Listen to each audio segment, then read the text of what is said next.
இந்த முறை SSC exam 2021ல ஒரு சம் இது மாதிரி கொடுத்துருக்காங்க.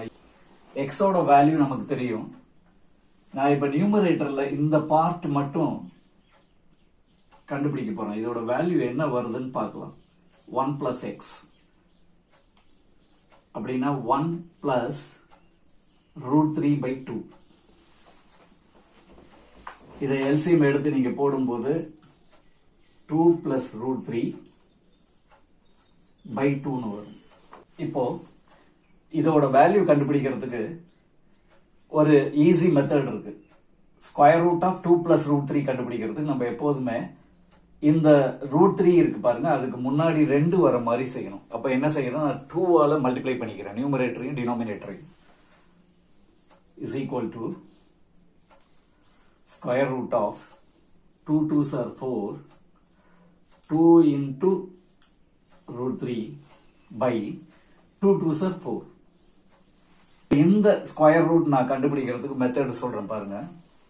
இந்த ஃபார்மட்ல வரும்போது 3 மல்டிப்ளை பண்ணா 3 வரணும், ஆட் பண்ணா 4 வரணும். அப்ப என்ன வருது பாருங்க, 3 1s are அப்படின்னு வரும். 3 1s are 3, 3 plus 1 4. இது மாதிரி வந்துருச்சுன்னா டைரக்டா ஆன்சர் நீங்க இப்படி எழுதிடலாம்.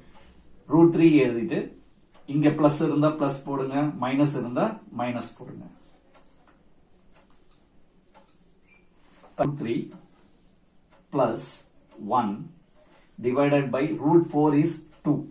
இப்போ நாம் கண்டுபிடித்த அந்த வேல்யூவை இதுல போடலாம். அண்டர் ரூட் 1 plus x நம்ம என்ன சொன்னோம், √3 plus 1 divided by 2 plus √3 minus 1 divided by 2 ஆயிடும். எல்சிஎம் எடுத்த மேலேயும் 2 இருக்கு, கீழேயும் 2 இருக்கு. சோ நியூமரேட்டர் மட்டும் இப்ப நம்ம யோசிக்கலாம். √3 plus √3 2√3 ஆயிடும். plus 1 minus 1 கேன்சல் ஆயிடும். இப்ப கீழே பாருங்க, √3 minus √3 கேன்சல் ஆயிடும். 1 minus minus 1, அப்ப இது என்ன ஆயிடும், 2 ஆயிடும்.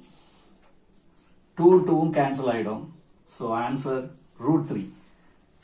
Option C is the answer.